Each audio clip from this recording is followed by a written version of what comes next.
Alcara Water Solution for hot water problems. Contact 9399906356. పెట్టుకొని ఆఫీసర్లను blackmail చేస్తాము అంట.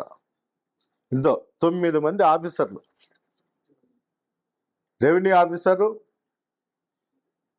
సీనియర్ అసిస్టెంట్లు, సీనియర్ అకౌంటెంట్లు, యూడిఆర్ఐ, senior assistant, junior assistant, junior 9 మంది ఒగోడు 21 సంవత్సరం నుండి పనిచేస్తాను. ఎవరు? రాజేశ్వరి బాయ్ 21 సంవత్సరం నుండి 7 నెలలు అయింది. ఆయమ్మ పని చేసి మధ్యలో 2 నెలలు 3 నెలలు బయటకు పోయింది. ఒకసారి 89లో 11 నెలలు బయటకు పోయి 11 నెలలు వచ్చి మళ్ళీ జాయిన్ అయింది. 2008 23/3/21లో పోయి మళ్ళా 1/7 డిప్యూటేషన్ పైన మళ్ళీ ఈయనే ఉంది.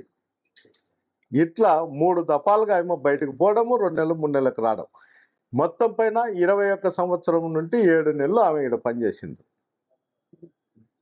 భీమరాజు రవికిరణ్ సీనియర్ అసిస్టెంట్, ఇతను 6 సంవత్సరాల 2 నెలలు ఉన్నారు.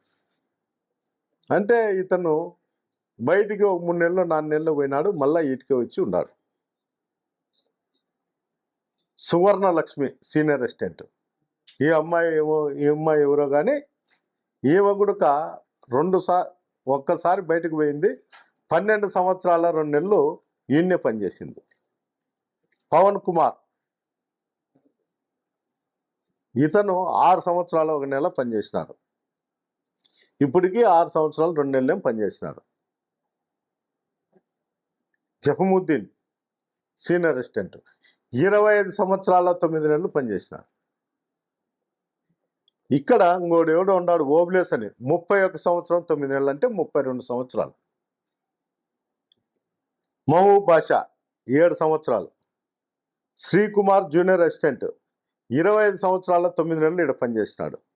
వరలక్ష్మి జూనియర్ అసిస్టెంట్ 11 సంవత్సరాలు వెళ్ళింది. వీళ్ళంతా అతనికి దొంగల ముఠాలో సభ్యులు.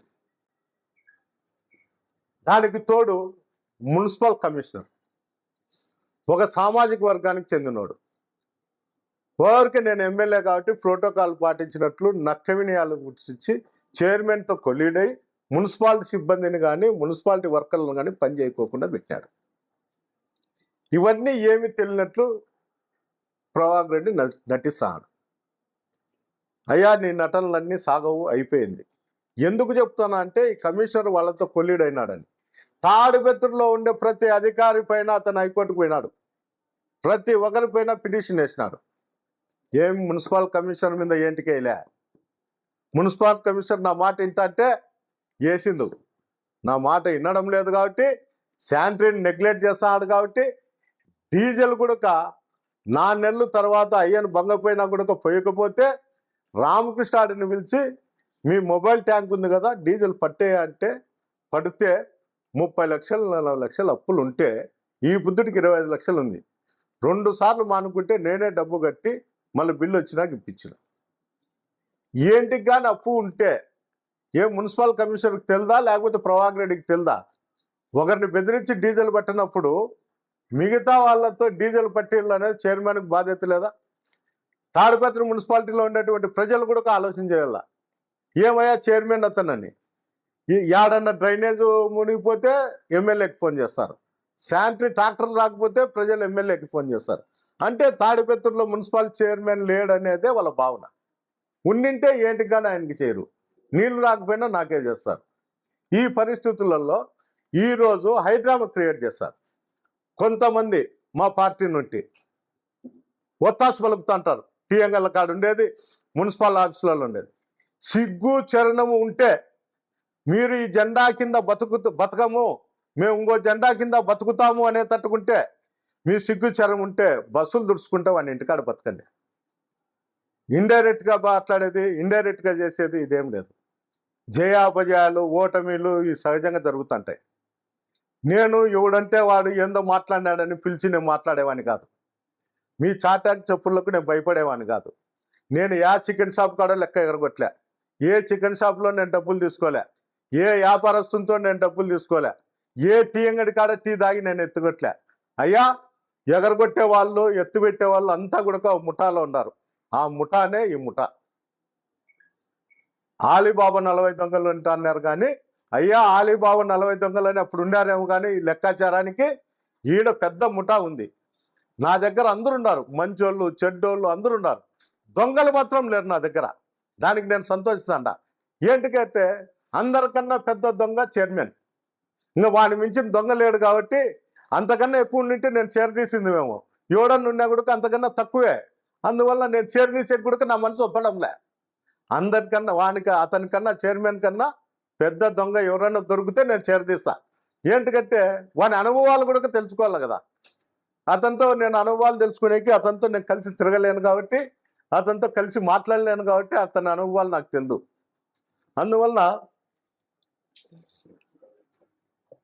నేను ఇప్పుడు కూడా చెప్తాడా, ఛాలెంజ్ చేసి చెప్తాడా, అతను ఎప్పుడైనా కానీ ఈ సబ్జెక్ట్ పైన, డీజిల్ పైన కానీ అధికారుల పైన కానీ అతని చర్చకి ఎప్పుడు వచ్చినా కూడా అతని ఇంటి దగ్గరకైనా కానీ రమ్మంటే కూడా నేను అతని ఇంటి గేటు కాడ కుర్చీ చేసుకొని కూర్చుంటా. అతన్ని కూర్చోమను, ప్రెస్కు రెడీగా ఉన్నామను, ప్రెస్ వాళ్ళని పెట్టుకోమను, మాట్లాడము. సిగ్గుండల్లా. ప్రజలు నమ్ముతారని 1కి 10 సార్లు చెప్పుకుంటా, చెప్పిన అబద్ధాన్నే చెప్పుకుంటా. అంటే వాళ్ళ పార్టీ అధినేతే అబద్ధాలు చెప్పి చెప్పి చెప్పి చెప్పి ప్రజలు నమ్మిస్తా అంటాడు. ఆ విధంగా ఇతను కూడా తయారైనాడు, అబద్ధాలు చెప్పి చెప్పి చెప్పి. వాళ్ళకంటే అతనికంటే ఇంత జ్ఞానం లేదు. ఈ ఎమ్మిడితో పోయే వాళ్ళు కూడా అతను ఏది చెప్తే అది. ఏమన్నంటే ఎమ్మెల్యేకి చదువు రాదు, ఏమి కాదని. చదువు వచ్చే దొంగతనాలు ఎట్లా చేయాలా, దోపిడీలు ఎట్లా చేయాలా, నిజాన్ని అబద్ధం ఎట్లా చేయాలా అనేది వాళ్ళ కౌన్సిలర్లు అంతా పోయి వాళ్ళ చైర్మన్ అడిగితే ఆ వేరియేషన్ ఎట్టుకుంది, ఈ వేరియేషన్ వచ్చింది. ఎవరు డీజిల్ దొంగలు అనేది తాడిపత్రి ప్రజలందరికీ తెలుసుకోవాల్సిన పరిస్థితి వచ్చింది. 30-40 సంవత్సరాల నుండి డీజిల్ పట్టుతున్న గంధీ కుటుంబానికి చెందినటువంటి పెట్రోల్ బంకులో 6 నెలల నుండి డీజిల్ పట్టను అని చెప్పినాడు. స్వయంగా నేనే ఆయనతో మాట్లాడినా. అయ్యా, ఇంతకుముందు చెప్పింటే పట్టినాను, ఇప్పుడు మా వల్ల కాదు, ఇప్పుడు పరిస్థితులు వేరుగా ఉన్నాయి అని చెప్పారు. అంటే ఏం పరిస్థితులు ఉన్నాయి అనేది అంటే, ఎమ్మెల్యే వచ్చినాక తాడిపత్రిలో మున్సిపల్ సిబ్బంది పని చేయకోకుండా అధికారాన్ని అడ్డపెట్టుకొని బెదిరిస్తాడు అని చెప్తారు. నాకు తెలిసి ఇదే అనుకుంటాను అతను చెప్పేది కూడా ప్రజలకు కానీ ఇది కానీ. నేను మున్సిపాలిటీలో డ్రైనేజ్ క్లీన్ చేసేటప్పుడు టెండర్ ఎవరు అనంతపురం అతను వేసింటే వీళ్ళు పబ్లిక్ లేక ఆ నెంబర్ తీసుకుపోయి కాంట్రాక్టర్తో మా డ్రైనేజ్ గుంతలు నిండినాయి, క్లీన్ చేయండి అని చెప్పడం జరిగింది. అందరూ ఆ కాంట్రాక్టర్కు ఫోన్ చేసి చెప్తారు. అతనే చైర్మన్, మెజార్టీ కౌన్సిలర్లు అతనికే ఉన్నారు. కౌన్సిలర్ పెట్టి ఆ టెండర్ ఏంటికి యాక్సెప్ట్ చేయనీలే. ఆ డ్రైనేజ్లన్నీ క్లీన్ చేయించినది నేను 9 లక్షల రూపాయలు డబ్బులు పెట్టి క్లీన్ చేయించినాను సొంత ఖర్చుతో. ఈ రోజు కూడా 10 మంది పనిచేస్తున్నారు. నా సొంత డబ్బుతోనే డ్రైనేజ్లన్నీ క్లీన్ చేయడం కానీ ఇంకోటి కానీ. మేము చేసే వర్కుల మీద పోయేది, ఫోటోలు తీసుకునేది, మేమేందో ఇక్కడ కూర్చున్నాం అనేది. మేము సొంత డబ్బుతో చేస్తా అంటే దానికి నాణ్యత ప్రమాణాలు చెప్తారు. ఏమన్నా వీళ్ళు ఏమన్నా ఇంజనీర్లు, డిఈలు, ఎస్సీలా ఏమన్నా వీళ్ళు ఆయన సొమ్ము ఏమన్నా మాకు ఇచ్చారా? పోలీస్ స్టేషన్ ఎదురుగా రోడ్లో గుంతలు పడితే అవి పూడ్చినాం మేము. ఏమన్నా మున్సిపాలిటీలో అతను ఏమన్నా బిల్లు పెట్టి లేకపోతే ఏదన్నా పెట్టి చేస్తారా? ఎస్టీప్ 1, ఎస్టీప్ 2లో పైప్ లైన్ పోయినా కూడా మేము చేసినా కూడా అతను బిల్లులు చేయడం లేదు.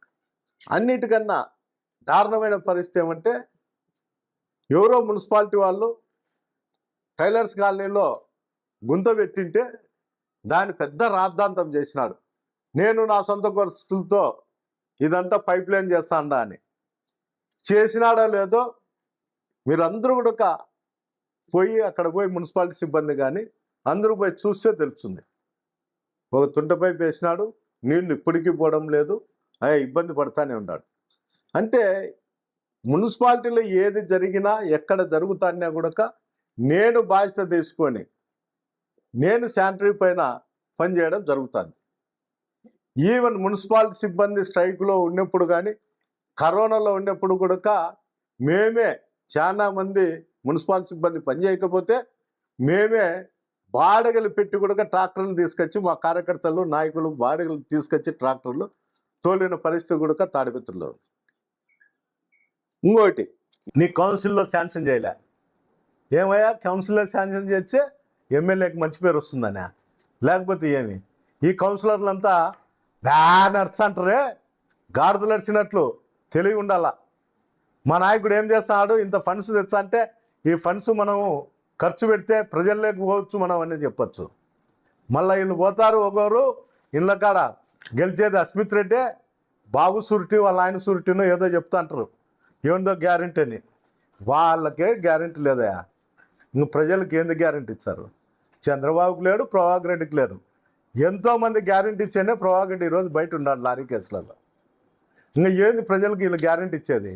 ఈసారి కన్నా పొరపాటున కన్నా తాడిపత్రి ప్రజలు, నియోజకవర్గ ప్రజలు అతనికి ఓటేయాలని ఆలోచన వచ్చినా కూడా మీ ఇళ్లల్లో మీ భార్య పిల్లల మెళ్ళల్లో దండలు కూడా ఉండవు. ఆ దొంగతనాలు కూడా 17 వార్డులో 14 వార్డు కౌన్సిలర్గా పోటీ చేసినట్టు ఏంటి కొడుకు కడప జిల్లాకు పోయి దొంగతనాలు చేస్తారు.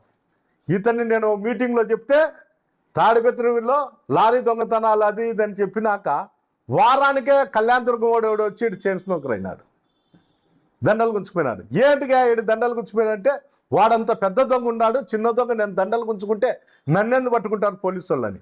పోలీసు వాళ్ళు కొట్టినప్పుడు కూడా అదే చెప్పినాడు, సార్ మీరు ప్రభాకర్ని అయితే కుర్చీ మీద కూర్చోబెట్టి మాట్లాడినారు, నన్ను కొట్టి కళ్యాణదుర్గం నుండి తీసుకొచ్చి ఆ చైన్ వసూలు చేసుకున్నారు, నేను పెద్ద దొంగనా అతను పెద్ద దొంగనా అని అడిగితే పోలీసు వాళ్ళు నగినారు. అది మీకు ఎవరికి చెప్పలేదు. ప్రెస్ వాళ్ళు ఎప్పుడు స్టేషన్లో కాడుంటారు, మీకు కూడా చెప్పలేదు. నాకేందో సందర్భంగా వచ్చి అది ఇది మాట్లాడుతుంటే నా కళ్యాణదుర్గం అని కొట్టింటే ఇట్లా చెప్పినారు నా అని చెప్తాను. సిగ్గు చెరం ఉండాలి, దొంగతనాలు కానీ దౌర్జన్యాలు. నేను చెప్తాడా అవసరమైతే నేను ఫ్యాక్షన్ చేస్తా అని, అది నీ కుటుంబం మీదనే ఏరే వాళ్ళ మీద. నువ్వు చెప్తావో చెప్పు, నేను అవసరమైనా అవసరం లేకపోయినా నా ఆర్థిక పరిస్థితి 5 ఏళ్లలో దెబ్బతిన్నా మళ్ళీ ఇప్పుడు నాగాల్యాండ్కి పోయినా ఇంకోసారికి ఇంకో దేశానికి ఇంకో రాష్ట్రానికి పోయి దొంగతనాలు చేస్తాను నువ్వు చెప్పు. నేను గతంలో ఫ్యాక్షన్ చేస్తానంటే నువ్వు అందరికీ చెప్తాండావు, నేను ఒప్పుకుంటాడా. పరిస్థితి ప్రభావం వల్ల ఏదన్నా చేయాల్సి వచ్చే చేస్తా అని. నువ్వు దొంగతనాలు చేస్తాను నువ్వు చెప్తావా? నీ అనుచరుడు దొంగతనం చేస్తాడని చెప్పవను. నువ్వు చేసేది కాదు, నీ అనుచరులతో కూడా దొంగతనాలు చేయించినావు. ఫేక్ ఇన్సూరెన్సు, ఫేక్ లారీలు, ఫేక్ కథ. ఎవడన్నా పొరపాటు పక్కనోడు చేస్తే మా వృత్తి ఇంకోటి చేస్తాడావని గుంజుకుంటావు, వాడిని పిలిచి రాసుకుంటావు. ఏందయ్యా నువ్వు చేసేది, ప్రజలకు చేసేది? నీ 30 ఏళ్ల చేతుల్లో నీ బ్యాంక్ అకౌంట్లో నీ ఆస్తులు పెరిగినాయి తప్ప ఏంది పెరిగిందో చూడు. మీరు రాజకీయాల్లోకి రానప్పుడు మీ ఆస్తి ఎంత, ఈరోజు ఎంత, ఎక్కడి నుండి వచ్చింది? నేను పెడతా. నేను ఏ విధంగా నేను సంపాదించినా ఎమ్మెల్యే అయినాక ఈ 5 ఏళ్లలో నేను ఎంతో అంత సంపాదించింటే 10 కోట్లు 20 కోట్లు సంపాదించి నేను ప్రూఫ్తో దగ్గర బయట పెడతా. నువ్వు పెట్టగలుగుతావా? ఆ ధైర్యం మీకు లేదు. కానీ ఎన్నన్నా కానీ దోపిడీలు దొంగతనం చేసుకుని ఇంకో ప్రాంతం చూసుకోండి. ఏప్రిల్ అయిపోయిన తర్వాత ప్రజలు ఇచ్చే తీర్పు మీద ఆధారపడి ఉంటుంది. దాన్ని సిరసావిచ్చేది నేర్చుకో. సిరసావిచ్చి నీ హైదరాబాదో బెంగళూరు బస్ యాత్రలు పెట్టినావు. ఏ ఉద్దేశంతో మాట్లాడతాను? దారింటి పోతాండవు, ఎవడన్నా ఏందని అడిగితే తిడతాండవు. నీ యాత్రకు ఫలానా దానిపైన నేను తిరుగుతాండని చెప్పు. చెప్పలేని పరిస్థితి ఉండవు. నువ్వు ఏదన్నా చేసింటేనే కదా ఇన్ని సంవత్సరాలు. నేను ఈరోజు కూడా చెప్తాండా, త్వరలో కూడా దేవాలయాల్లో వాడెంత తిన్నాడు, నేనెంత నా పీరియడ్లో 5 ఏళ్లలో నేనెంత చేసినా అదే 5 ఏళ్లలో అతను ఏ దేవాలయాలలో ఎంత డెవలప్ చేసినాడో చెప్పు. నెక్స్ట్ వచ్చేది నీటి పైన దేవాలయాల పైన ఎలక్షన్ల వరకు అతను నిజాయితీ పరుని నమ్మిస్తాడు.